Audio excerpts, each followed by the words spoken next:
Look like, vampires and stuff. That's called photo. Sounds like that. Huh? Is it green? What? Huh? I couldn't even tell if it's green. I'm just going. Oh, okay. Well, you get photophobia by staying in the dark all the time. That's all.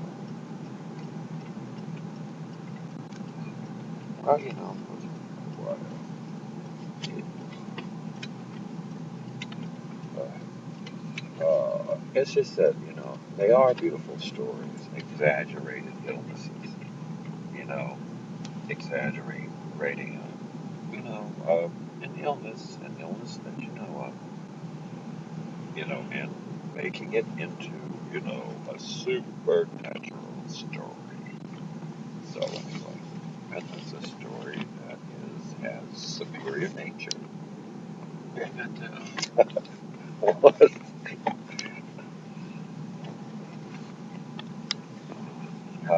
do you have a can ready? Oh, I don't know. Where are we? Food line. Oh. Cigarettes over here. Oh, you're gonna get cigarettes also? Over here because I don't have any cigarettes. Well, okay, I'll give you that. But anytime you want to quit, you can have some of this Chantix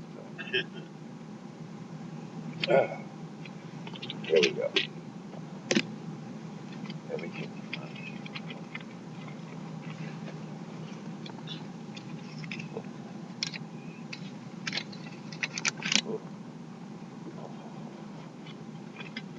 Oh, I need What? about $4.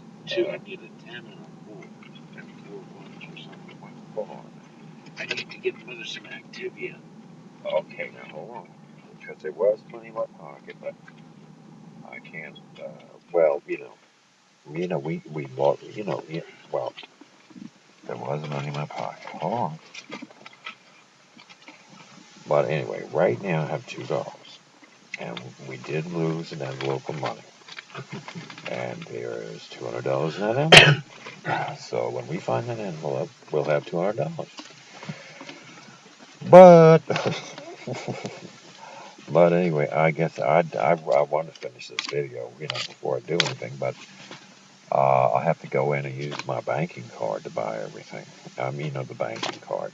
And this, I'm telling you, this is exactly the story of Reese. Reese bought us a Food Line card, a $100 Food Line card. You would not believe it. Oh, Reese. Reese is the is an itinerant priest at St. Andrew's Parish. Well, he was, or whatever. At the time, he bought us a Food Line card for $100. It was the most fantastic thing. But I don't have enough sense to be embarrassed. I just can't do it. But anyway, oh, it was wonderful. He's a very good man, really, to do that. So anyway, that was that was a wonderful story. And well, anyway, so I'll tell you this one little thing because we got to get. This is 3 minutes. I can only do a minute, but at friends from the Episcopal Church were at Hardy's restaurant sitting having something, right? And when I recognized her, I said,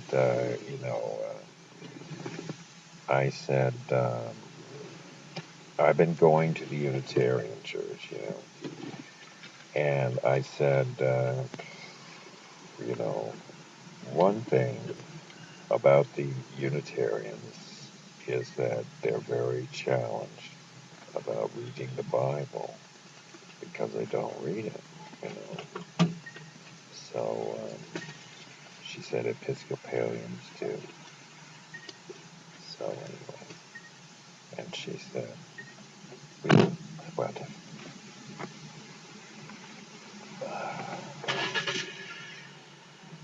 but anyway,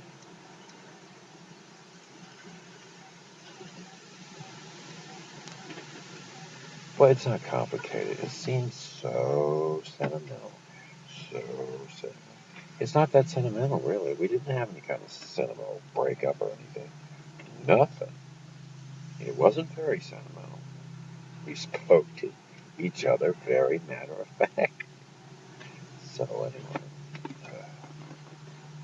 anyway, she said, "We miss you. We hope you come back." That's all. That's all she said.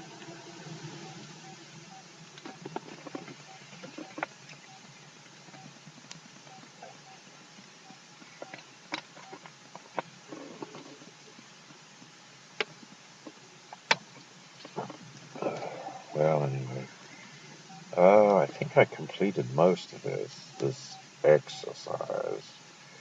But anyway, oh, just one other thing, and this is what I pointed out to my mother. Really, this is a thing. This is a thing I pointed out to my mother. There were two questions that troubled the whole world, and Julie and I solved it. Julie and I, according to the most ancient rule of marriage, I am now, well, I should say now, I was. According to the most ancient rule of marriage, I was married to Julie. I believe it was 1973. I think that's the ancient rule. According to the most ancient rule of marriage, we were married in 1973. They even made a little film about it in Baltimore.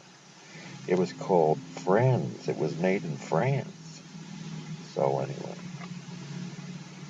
so well, that's the kind of marriage we had. We had an ancient marriage according to the most ancient rule. And according to, well, anyway, that is, well, the rule is, right? And that was Julie. That was her famous statement. We played that game. The rule is. So anyway, hold on. I'll fill you in what the game is in a minute. I have to complete my thought about the rule of ancient marriage. My brother is almost desperate here.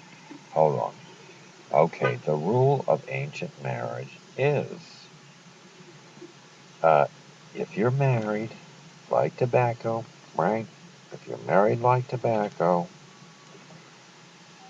both parties, you can remain married. If you're married like tobacco, you can remain married, or and both parties can get divorced. Okay, both parties can get divorced, or you can remain married like tobacco. Okay, so and there's one other thing. You have to run up and down in your mind, right? You got to run up and down this one thing. If you're married, did you ever get violently angry with the person you married? You have to know. You have to know. Did it ever happen? You were married like tobacco. Did you ever get violently angry with that person? Now, you can. So it looks like this. You're married like tobacco. Well, okay. I think you all got it right now. I am currently married by the ancient rule to 6 people. I have 6 wives, and I never married anymore. I've never had a seventh wife. I'm married like tobacco. I was. Oh, no, wait a minute. I was married like tobacco with 6 women, and I never divorced any of them. That's all. So, well, I'll tell you something about it later.